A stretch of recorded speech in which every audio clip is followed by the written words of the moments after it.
Watu wa Mungu, mabibi na mabwana, ninawakaribisha sana katika ibada ya siku hii ya leo katika kanisa hili la Waadventista wa Sabato Mpakani hapa jijini Dar es Salaam. Karibuni sana katika ibada ya siku hii ya leo, na ninapenda kumshukuru Mungu kwa ajili ya waimbaji wa kwaya ya kanisa kwa wimbo mzuri ambao mmeuimba wa kumtukuza Mungu.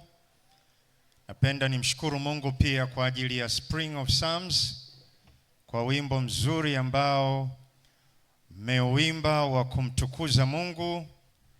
Jina la Bwana libarikiwe sana. Andiko letu la siku hii ya leo linatoka kitabu cha Yoshua sura ya 10, na tutasoma kuanzia ule mstari wa kwanza na kuendelea. Kitabu cha Yoshua sura ya 10, na tutasoma kuanzia mstari wa kwanza na kuendelea. Neno la Mungu linasema: Basi ikawa hapo Adoniseki mfalme wa Yerusalemu aliposikia jinsi Yoshua alivyouteka mji wa Ai na kuuharibu kabisa, kama ulivyofanyia mji wa Yeriko na mfalme wake, akaufanya hivyo na Ai na mfalme wake, na jinsi wenyeji waliokaa Gibeoni walivyofanya amani na Israeli, na ya kwamba walikuwa kati yao, ndipo wakaogopa mno, kwa sababu wa Gibeon ulikuwa ni mji mkubwa kama ilivyo miji ya kifalme mojawapo, tena kwa sababu ulikuwa ni mji mkubwa kupita Ai, tena watu wake wote walikuwa mashujaa. Basi kwa hiyo Adonisedeki mfalme wa Yerusalemu akatuma ujumbe kwa Horam mfalme wa Hebron, na kwa Piram mfalme wa Yarmuthi, na kwa Yafia mfalme wa Lakishi, na kwa Debiri mfalme wa Eglon, akiwaambia: Haya, kweeni mje kwangu mnisaidie tupige Gibeon, kwa sababu umefanya mapatano ya amani pamoja na Yoshua na wana wa Israeli. Ndipo hao wafalme watano wa Waamori, mfalme wa Yerusalemu na mfalme wa Hebron na mfalme wa Remuthi na mfalme wa Lakishi na mfalme wa Elgon, wakakutana pamoja, kisha wakakwea wao na majeshi yao yote na kupiga kambi yao kinyume cha Gibeon na kuupiga vita. Ndipo watu wa Gibeoni wakatuma wajumbe kwenda kwa Yoshua huko Gilgal kambini, wakamwambia: Usiulegeze mkono wako hata ukatuacha sisi watumishi wako. Njoo kwetu upesi, utuokoe na kutusaidia, kwa sababu wafalme wote wa Waamori wakaao katika nchi ya vilima wamekutana pamoja juu yetu. Basi Yoshua akakwea kutoka Gilgal, yeye na watu wa vita wote pamoja naye, na mashujaa wote wenye uwezo. Bwana akamwambia Yoshua: Usiwaogope watu hao, kwa kuwa mimi nimekwisha kuwatia mikononi mwako. Hapana mtu yeyote miongoni mwao atakayesimama mbele yako. Tunasoma kitabu cha Yoshua sura ya 10 fungu la 9. Basi Yoshua akawatokea ghafla, kwani alikwea kutoka Gilgal kwenda usiku kucha. Bwana naye akawatapanya mbele ya Israeli, naye Israeli akawaua uuaji ulio mkuu hapo Gibeon. Akawafukuza wakimbilie hiyo njia ya kuelekea kwenda Beth-horon, na kuwapiga hadi kufikia Azeka, tena hadi kufikia Makeda. Kisha ikawa hapo walipokuwa wakikimbia mbele ya Israeli, hapo walipokuwa wakiteremka Beth-horon, ndipo Bwana akawatupia mawe makubwa kutoka mbinguni juu yao, hadi kufika Azeka, nao wakafa. Nao waliokufa kwa kuuawa na hayo mawe ya barafu walikuwa ni wengi kuliko hao waliouawa na wana wa Israeli kwa upanga. Ndipo Yoshua akanena na Bwana katika siku hiyo ambayo Bwana aliwatoa Waamori mbele ya Waisraeli, akasema mbele ya macho ya Israeli, wewe jua, simama kimya juu ya Gibeon, na wewe mwezi, simama katika bonde la Aijalon. Ndipo jua likasimama na mwezi ukatulia hadi hilo taifa lilipokuwa limekwisha jilipiza kisasi juu ya adui zao. Hayo je, hayakuandikwa ndani ya kitabu cha Yashari? Basi jua likasimama kimya katikati ya mbingu, wala halikufanya haraka kuchwa kama muda wa siku nzima. Haikuwako siku nyingine kando ya siku zilizotangulia, hata ikawa Bwana akasikia sauti ya binadamu, kwa kuwa Bwana alipiga vita kwa ajili ya Israeli. Basi Yoshua akarudi na Israeli wote wakarudi pamoja naye mpaka kambini. Hapo wapi jamani? Gilgal.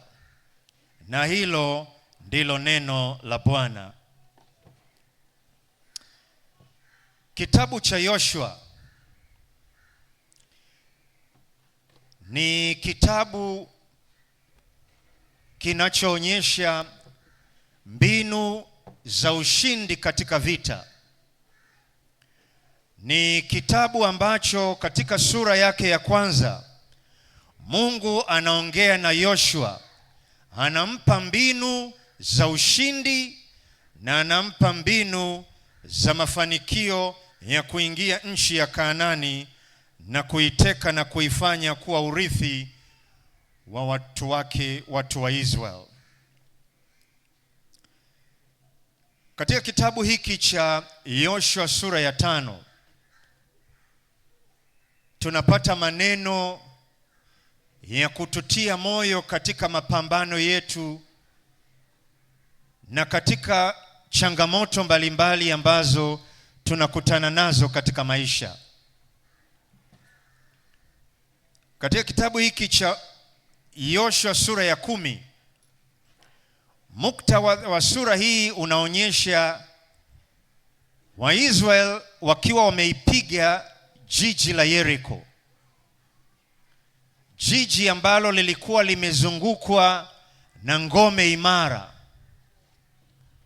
Na baada ya hapo wakaenda kuupiga mji wa Ai, na walifanya maangamizi makubwa. Na ndipo katika kitabu hiki cha Yoshua sura ya 9 tunaona wafalme kadhaa wakijikusanya pamoja kujiandaa kukabiliana na Waisraeli wakiwa chini ya uongozi wa Yoshua. Na miongoni mwa hawa watu walikuweko ni wakazi wa mji wa Gibeon. Lakini watu wa Gibeon waliwageuka wenzao, wakaamua kwenda kufanya agano la amani na Waisraeli. Na wafalme hao 5 waliposikia ya kwamba watu wa Gibeon wamewasaliti, wameenda kufanya agano la amani na maadui zao, mfalme wa Yerusalemu akawaunganisha wafalme wengine 4 waliokuwa karibu naye, na wakaamua kwenda kuupiga mji wa Gibeon ambao ulikuwa umefanya agano na wana wa Israeli. Na Gibeon walipoona wamevamiwa na majeshi kutoka katika wafalme 5, waliamua kwenda kuomba msaada kwa Waisraeli. Wakatuma ujumbe kwa Yoshua ya kwamba watumishi wako wa Gibeon tumevamiwa, na tumevamiwa na majeshi yanayotoka katika miji mitano. Tunaomba msaada wako. Maandiko matakatifu yanasema ya kwamba Yoshua alipokuwa anajiandaa kwenda kupambana na hawa wafalme watano, Mungu alimpatia ahadi ya kwamba usiogope kwenda kupambana na wafalme hawa, mimi nitakuwa pamoja na wewe. Yoshua sura ile ya 10 fungu la 8 anasema, Bwana akamwambia Yoshua, usiwaogope watu hao, kwa kuwa mimi nimekwisha kuwatia mikononi mwako. Hapana mtu yeyote miongoni mwao atakayeweza kusimama mbele yako. Yani Mungu anapomwambia Yoshua usiogope, hakuna mtu atakayeweza kusimama mbele yako. Alikuwa anamwambia hakutakuwa na mtu ambaye anaweza kustahimili kupigana na wewe. Watakujia kwa njia moja, lakini watakimbia kwa njia 7. Mimi nina ahidi ya kwamba nitakuwa pamoja na wewe. Yoshua na wana wa Israeli wanapoenda vitani, wanaenda wakiwa na ahadi ya Mungu mwenyewe ya kwamba nitakuwa pamoja na ninyi na nitawapigania na nitawapa ushindi, na hivyo msiogope. Wakati Yesu anajiandaa kupaa kwenda mbinguni, aliwaacha wanafunzi wakiwa wachache, wakiwa wanajiona ni wanyonge na wanahofu. Yesu anawaambia, enendeni mkawafanye mataifa yote kuwa wanafunzi wangu, na msiogope, mimi nitakuwa pamoja nanyi siku zote hata ukamilifu wa dahari. Yani mnapoenda kutii agizo langu, hamwendi peke yenu, mimi nitakuwa pamoja nanyi, na ni hakika ninyi mtakuwa washindi. Ulimwenguni mnayo dhiki, lakini jipeni moyo, mimi nimeushinda ulimwengu. Nimefurahi kusikia ya kwamba ndani ya mkutano huu kuna wanafunzi wa mwaka wa kwanza wa chuo kikuu cha usafirishaji NIT. Na mnapoanza safari yenu ya masomo ya miaka 3, nataka niwaambie katika mapambano yaliyoko mbele yenu, hamtakuwa peke yenu. Yule Mungu aliyekuwa pamoja na Daniel, aliyekuwa nasoma katika chuo kikuu cha Babel, ndiye Mungu atakayekuwa pamoja na ninyi, na ushindi ni wa uhakika. Ninawaona wanafunzi wa mwaka wa kwanza miongoni mwenu, ninawaona watu ambao watapata daraja la kwanza kwa neema ya Yesu. Ninawaona wanafunzi ambao GPA zao zitakuwa za juu kwa neema ya Yesu. Na nataka nikuambie, ukimtegemea Mungu katika masomo yako, Yesu atakufanya kuwa mshindi. Wewe mzazi ambaye Mungu amekujalia kuwa na mtoto, ninaomba nikutie moyo, mwambie mtoto wako ya kwamba kwa neema ya Yesu wewe una akili, wewe utafanya vizuri katika masomo yako, kwa sababu Mungu wa Danieli ni Mungu ambaye yuko pamoja na wewe. Maandiko matakatifu yanasema ya kwamba Mungu alisababisha hofu. Mungu alisababisha paniki kwa haya majeshi ya wafalme watano. Na walipomuona Yoshua na mashujaa wa Israel walikimbia.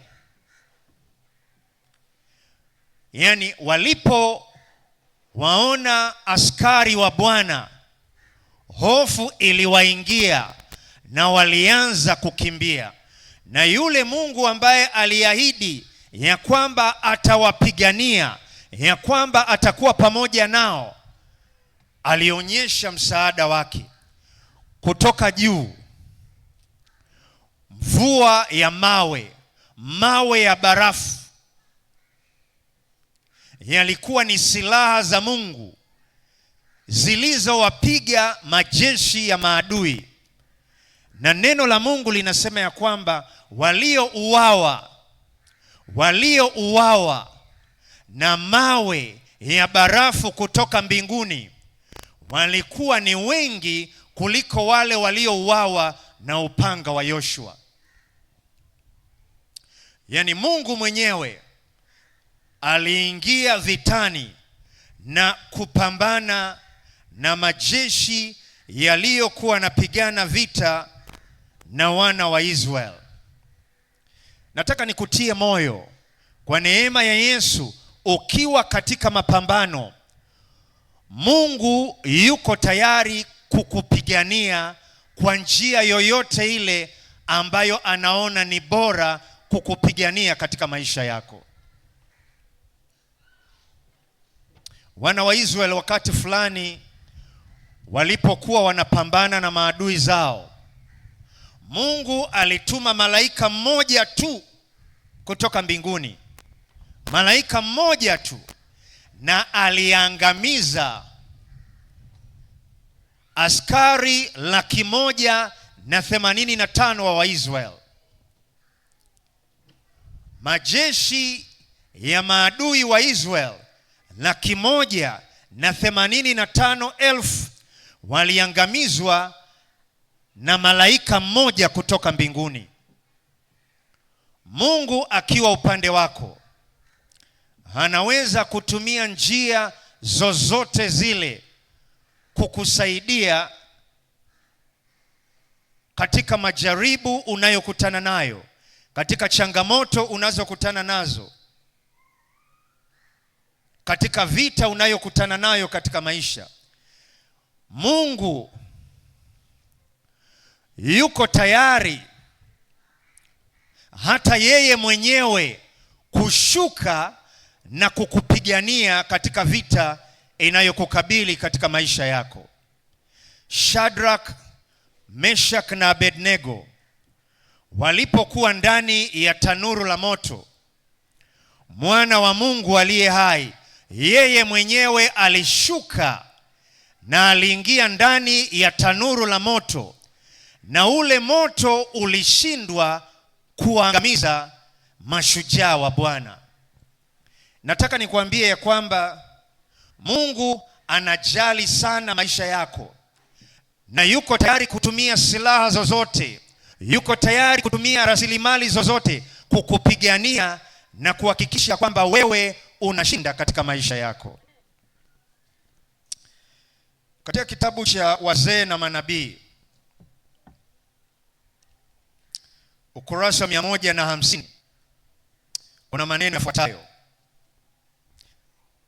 Roho wa Mungu aliongoza maombi ya Yoshua kwamba ushahidi uweze kutolewa tena kuhusu uweza wa Mungu wa Israeli. Hivyo ombi lile halikuonyesha kiburi kwa upande wa kiongozi huyu mkuu. Yoshua alikuwa amepokea ahadi kuwa Mungu kwa hakika angeliwaangusha maadui hawa wa Israeli, lakini bado alifanya jitihada thabiti kana kwamba mafanikio yalitegemea majeshi ya Israeli peke yake. Alifanya yote ambayo nguvu za mwanadamu zingeliweza kufanya, na kisha alipaza sauti kwa imani kwa ajili ya msaada wa Mungu. Siri ya mafanikio ni muunganiko wa nguvu za Mungu na juhudi za mwanadamu. Wale ambao wanapata matokeo makubwa kabisa ni wale ambao wanategemea kwa uthabiti juu ya mkono wa Mungu. Mtu yule aliyeamuru, wewe jua simama kimya juu ya Gibeon, na wewe mwezi simama katika bonde la Ailon, ndiye mtu yule ambaye kwa saa kadhaa amelala chini kifudifudi akiomba katika kambi ya Gilgal. Watu wa maombi ndio watu wenye nguvu. Mwisho wa kunukuu. Miongoni mwa vitu ambavyo ninajifunza kutoka kwa Yoshua, Yoshua alikuwa na ari kubwa sana. Yoshua alikuwa na shauku ya kutimiza utume ambao Mungu alikuwa amempatia, na aliutumia muda wake vizuri kuhakikisha kwamba anapata ushindi.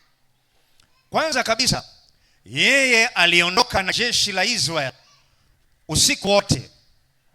Yaani usiku wote walikuwa wanasafiri kuelekea kulisaidia lile jeshi la Gibeon. Yaani usiku waliutumia safarini, na wakafika katika uwanja wa mapambano. Walipofika kwenye uwanja wa mapambano, wakati wanavipiga vita, Yoshua anaona kuna mawe yanatoka huko juu na majeshi ya maadui yanaangamizwa, na upanga walio nao unaangamiza majeshi ya maadui. Lakini akiona idadi kubwa ya majeshi ya maadui yopo, na akiona jua linavyokimbia kwenda kuzama, na ana shauku ya kuona maadui wote wanaangamizwa, Yoshua alifanya ombi lisilo la kawaida. Na ombi analoliomba, anamwambia Mungu, kwa neema yako hii vita leo hailali, hii vita leo inaisha, na hawa askari wa maadui wanaokimbia ninatamani kuona wanaangamizwa siku ya leo. Lakini hii jua litatizuia likizama, ninaomba Mungu kwa neema yako hili jua lisimame leo, lisimame. Ninataka niwaangamize majeshi ya maadui. Rafiki zangu wa mpakani, mko pamoja na mimi? Kama uko pamoja na mimi sema amina. Jamani, amina nitia moyo. Jamani, kama uko pamoja na mimi sema amina. Maandiko yanasema ya kwamba hakuna mtu ambaye aliwahi kuomba kabla ya Yoshua ombi la namna hii. Yaani ombi la kusimamisha jua. Kabla ya Yoshua hakuna mtu mwingine ambaye aliwahi kuomba ombi kama la Yoshua.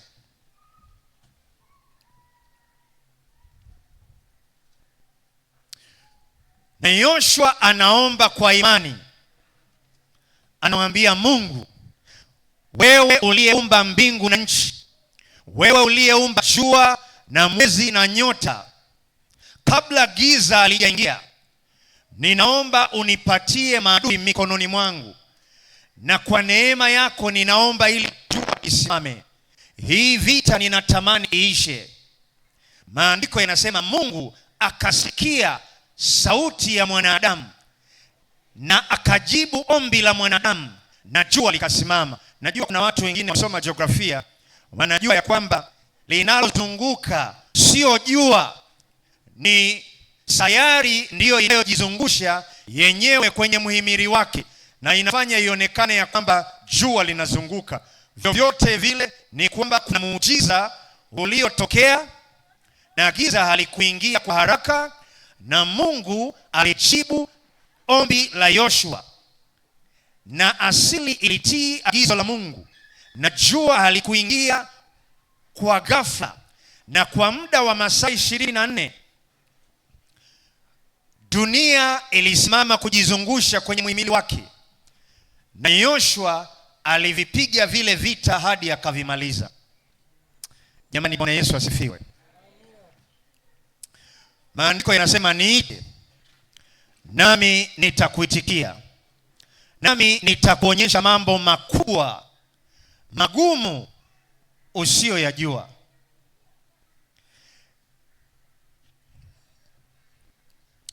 Naomba nikutie changamoto, omba maombi mengine ambayo haijawahi kuombwa na binadamu yeyote.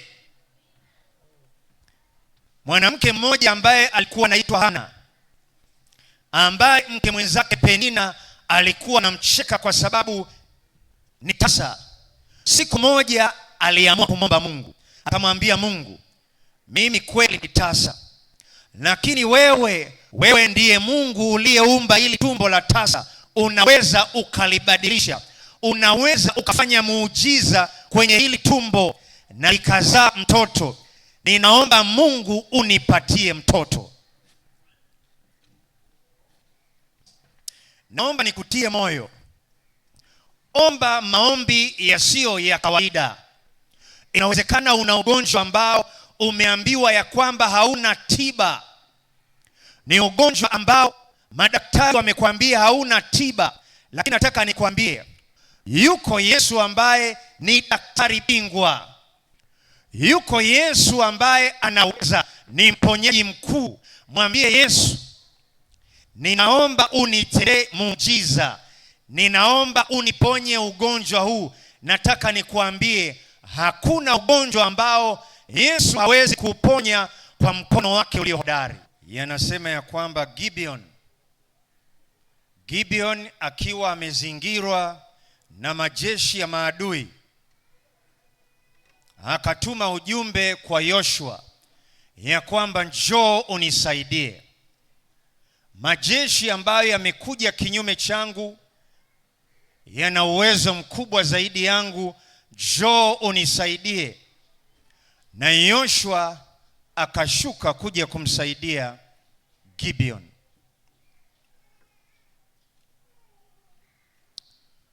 Wewe ambaye umeamua kufanya agano na Yesu Kristo, unapovamiwa na majeshi ya maadui, unaweza kwenda mbinguni katika kiti cha enzi ukamwambia Yesu, nimefanya agano na wewe. Hata kama nilifanya dhambi, hata kama hilo agano lilitokana na uongo. Kumbuka wa Gideon walikuwa wamewadanganya Waisraeli ya kwamba wao wanatoka mbali, lakini Mungu aliruhusu akafanya agano pamoja nao. Na Yoshua akaamua kuwapigania wale waliokuwa washirika wao. Nataka nikwambie, ikiwa umefanya agano pamoja na Yesu, hata ukivamiwa na adui yeyote yule, Yesu yuko tayari kukupigania na kukufanyia ushindi katika maisha yako.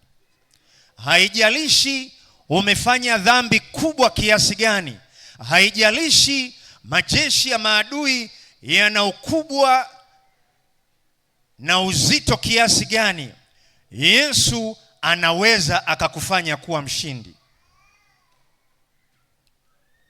Ikiwa Yoshua aliweza kuwasaidia watu wa Gibeon, Yesu anaweza akakusaidia katika vita unayopambana nayo. Katika siku hii ya leo, nataka kufanya wito wa pekee wa wale ambao wanamwambia Yesu, ninakuchagua wewe kuwa Bwana na Mwokozi wa maisha yangu. Ninaomba unipatie ushindi katika vita. Ninaomba kwa damu yako iliyomwagika pale msalabani, ninaomba unifanye kuwa mshindi. Wewe ambaye unahitaji Yesu aweze kuwa Bwana na Mwokozi wa maisha yako, hebu simama, tunataka kuomba pamoja kwa ajili ya neema ya Yesu. Wakati wa praise team, naomba mje hapa mbele tuongoze wimbo namba 142. Nasikia wito, ni sauti yako, nimesogea mtini kwako.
Tuinamishe vichwa vyetu tuombe. Mungu wetu na rafiki yetu mpendwa, tunakushukuru sana kwa ajili ya ibada ya siku ya leo. Asante sana ya kwamba wewe ni shujaa wa vita. Wewe ni jemadari mkuu unayepambana upande wa watu wako. Na kwa kukutegemea wewe sisi tunafanywa kuwa washindi. Na kupitia kwa neno la siku hii ya leo, tunakuhitaji sana Yesu, wewe uliye simba wa kabila la Yuda, wewe uliyeshinda. Tunaomba kwa namna ya pekee uweze kupigana vita yetu na ukatufanye kuwa washindi kwa neema yako. Tumekuja katika ibada ya siku hii ya leo tukiwa tumelemewa na mizigo ya dhambi. Tunaomba ile damu ya thamani ya Yesu iliyomwagika pale msalabani, tunaomba hiyo damu iweze kuleta utakaso wa pekee katika maisha yetu. Tunahitaji neema ya pekee iliyomwagwa pale Calvary katika maisha yetu. Tunahitaji uvuvio mkubwa wa Roho wako Mtakatifu katika maisha yetu. Tumeamua kutafuta ufalme mbinguni kwanza na haki yake, na tunaomba yale yote yaliyo mema katika maisha yetu utupatie kwa utukufu wa jina lako. Ninaomba kwa ajili ya kila mmoja wetu aliyehudhuria ibada ya siku hii ya leo, kwa mahitaji yoyote aliyonayo, ninaomba Yesu ukamtendee sawasawa na ahadi zako. Ninajua miongoni mwetu kuna watu ambao wamekuja katika ibada ya siku hii ya leo wakiamini ya kwamba wewe Yesu ni tabibu mkuu. Wewe Yesu hata leo unaweza ukaponya magonjwa. Ninaomba wale watu waliokuja na imani hiyo, Yesu uliye mponyaji mkuu, kwa mkono wako ulio hodari kawaguse na kawapatie afya njema. Ninajua kuna watu ambao wamekuja kwenye ibada ya siku hii ya leo, wanahitaji kufanya vizuri katika elimu zao, wanahitaji kuwa vichwa na sio mikia katika masomo yao. Ninajua kuna wazazi hapa ambao wanahitaji watoto wao wafanye vizuri. Ninaomba ukawabariki katika masomo yao na kawapatie ushindi mkuu kwa utukufu wa jina lako. Ninaomba Yesu kwa ajili ya wafanyabiashara walioko hapa. Ninaomba kwa ajili ya wajasiriamali. Ninaomba kwa ajili ya watu wanaofanya kazi za kuajiriwa, wanaohitaji baraka kutoka mbinguni. Ninaomba ukabariki kazi za mikono yao kwa utukufu wa jina lako. Baraka zozote ambazo watu wako wanazihitaji, wapokee katika jina la Yesu Kristo wa Nazareti. Tamka maneno yafuatayo kwa imani. Bwana ndiye mchungaji wangu, sitapungukiwa na kitu. Hakika wema na fadhili vitanifuata siku zote za maisha yangu. Ninayaweza mambo yote katika yeye anitiaye nguvu. Kwa neema ya Mungu mimi ni mshindi. Kwa msaada wa Bwana mimi ni shujaa wa jeshi la Bwana. Yesu wa Nazareti, kwa ajili ya hawa watu ambao wamehudhuria ibada ya siku hii ya leo, kwa neema ambayo umenipatia, ninaomba ufungue madirisha ya mbinguni na uwamwagie mibaraka tele hata isiwepo nafasi ya kutosha. Bwana akubarikie na kukulinda. Bwana akuangazie nuru za uso wake na kukufadhili. Bwana akuinulie mkono wake na kukupa amani sasa na hata milele, kwa jina la Yesu Kristo. Amina.